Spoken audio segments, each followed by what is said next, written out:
नमस्कार साथियों, आप देख रहे हैं छत्तीसगढ़ तक। मैं हूं आपके साथ पूजा शर्मा और मेरे साथ है मेरे सहयोगी मयंक ठाकुर। साथियों, चुनाव परिणाम आ गए हैं और अब कवायदों का जो दौर है, अटकलों का जो दौर है वो शुरू हो गया है। लेकिन इस बीच नजर डालेंगे उन चेहरों पर जिन्होंने इस बार लोकसभा चुनाव में ना सिर्फ अपनी पार्टी की प्रतिष्ठा बचाई और लगातार जो है बड़े मार्जिन से जीत कर यहाँ पर अपने पार्टी को मजबूत भी किया। ऐसे में अब सवाल ये उठता है कि क्या केंद्रीय राजनीति में इनका कद बढ़ेगा। और इनमें जो नाम है उस पर भी हम चर्चा कर लेते हैं। चाहे विजय बघेल की हम बात कर लें, जब छत्तीसगढ़ में कांग्रेस की सरकार थी उनके बावजूद भी साल 2019 के लोकसभा चुनाव में इन्होंने जीत हासिल की और साल 2023 का जब विधानसभा चुनाव हुए तो ये घोषणा पत्र जो समिति थी उनके संयोजक थे और ऐसा माना जा रहा था कि बीजेपी को जो जीत मिली है उसमें कहीं ना कहीं विजय बघेल के इस घोषणा पत्र को लेकर ही यहाँ पर जीत मिली है। एक कारण ये भी माना जा रहा था और यही कारण है कि उन पर पार्टी ने दोबारा भरोसा जताया।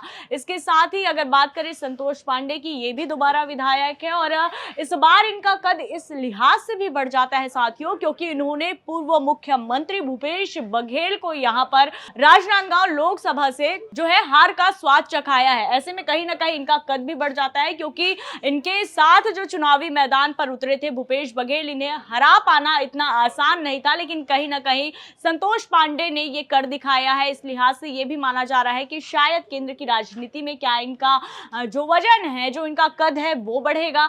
इसके अलावा जो तीसरा नाम है वो है ज्योत्सना महंत, जिन्होंने मोदी लहर के बावजूद साल 2019 में पहली बार चुनावी मैदान पर उतरी और कोरबा से जीत कर आई। और इस बार भी जब कांग्रेस अपनी एक सीट बचाने में भी यहाँ पर कामयाब नहीं हो पाई, 2 सीट पर कांग्रेस काबिज थी। साल 2019 में 2 सीटों पर कांग्रेस ने जीत दर्ज की थी, लेकिन बस्तर सीट से हाथ धो बैठी कांग्रेस। लेकिन कोरबा सीट को बचाने में एक बार फिर से ज्योत्सना महंत सफल साबित हुई है। यानी कि मोदी लहर का जो जादू है उसको पटखनी देते हुए ज्योत्सना महंत ने फिर से जीत हासिल कर ली। तो ऐसे में इस लिहाज से ये भी माना जा रहा है कि क्या अब इतने कठिन परिस्थितियों में भी जीत कर आई ज्योत्सना महंत को केंद्रीय राजनीति में क्या उनकी दखल बढ़ेगी, क्या उनका कद बढ़ेगा।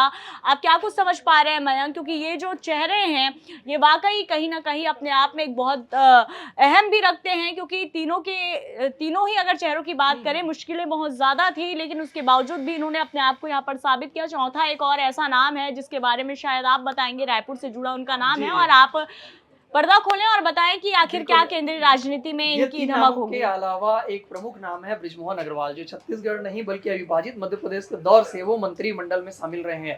केवल मुख्यमंत्री को छोड़कर ऐसा कोई पद नहीं है जिस पर वो रहे हुए हैं।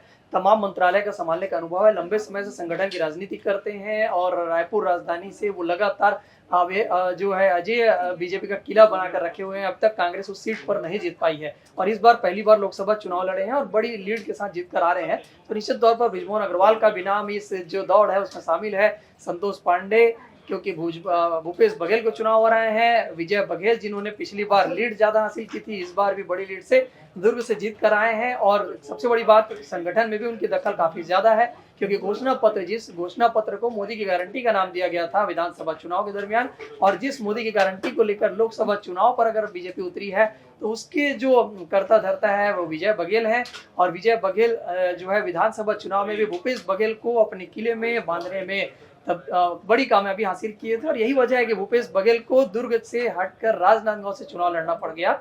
तो विजय बघेल का भी नाम काफी प्रमुखता से है और बृजमोहन अग्रवाल का दावेदार तो निश्चित तौर पर काफी बड़ी मानी जा रही है। अगर केंद्र की राजनीति की बात की जा रही है तो केंद्रीय मंत्रिमंडल ही नहीं, केंद्रीय मंत्रिमंडल में हमने देखा है कि छत्तीसगढ़ से लगातार केंद्रीय जो कैबिनेट मंत्रालय पे राज्य मंत्री भले ही मिलते थे, लेकिन राज्य मंत्रालय पे केंद्रीय राज्य मंत्री पे लगातार छत्तीसगढ़ को तवज्जो मिलती दिखी है। लेकिन अगर इस बार, क्योंकि एनडीए की सरकार में बीजेपी को वो फुल प्लस बहुमत नहीं मिलता दिख रहा है, सहयोगी जो दल है उनको भी एडजस्ट करने की बात होगी। ऐसी स्थिति पे अगर ये नामों पर जो है कैबिनेट में नाम नहीं आ पाते हैं, केंद्रीय राज्य मंत्री में नाम नहीं आ पाते हैं, तो हो सकता है संगठन पे इनको कहीं ना कहीं कोई बड़ी भूमिका मिलना तय है। और ऐसे हालात पर जो है वो इनकी भूमिका और भी मजबूत हो जाती है, क्योंकि छत्तीसगढ़ के ये जो चेहरे हैं वो उड़ीसा जो पड़ोसी राज्य है वहां पर भी जाकर बड़ी जीत दिलाकर आए हैं और वहां पर भी अब बीजेपी की सरकार बनती दिख रही है।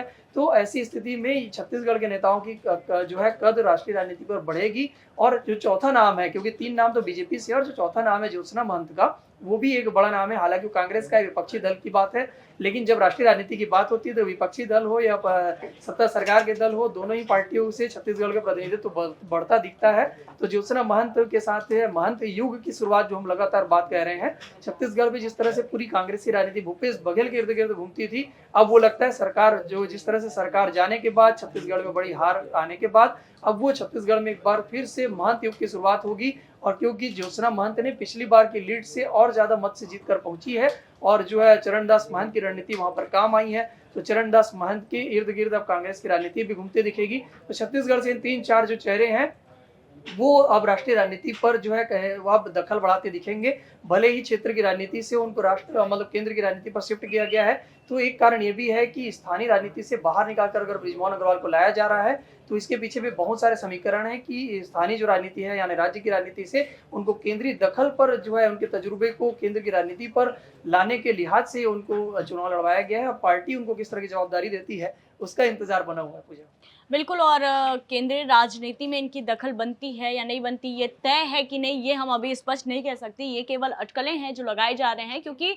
इन चारों नेताओं की बात करें और ज्योत्सना महंत की बात करें, इन्होंने अपने आप को बेहतर बनाने में काफ़ी ज़्यादा यहाँ पर मेहनत की, अपनी सीट बचाई, अपनी पार्टी की यहाँ पर एक इज्जत बचाने वाली बात होती है, क्योंकि कंधों पर इनके ही पूरा भार सौंप दिया गया था। हालांकि 11 कमल खिलाकर नरेंद्र मोदी को समर्पित करने वाला जो वादा था, जो ऐलान बीजेपी का था, वो पूरा होता साबित नहीं हुआ।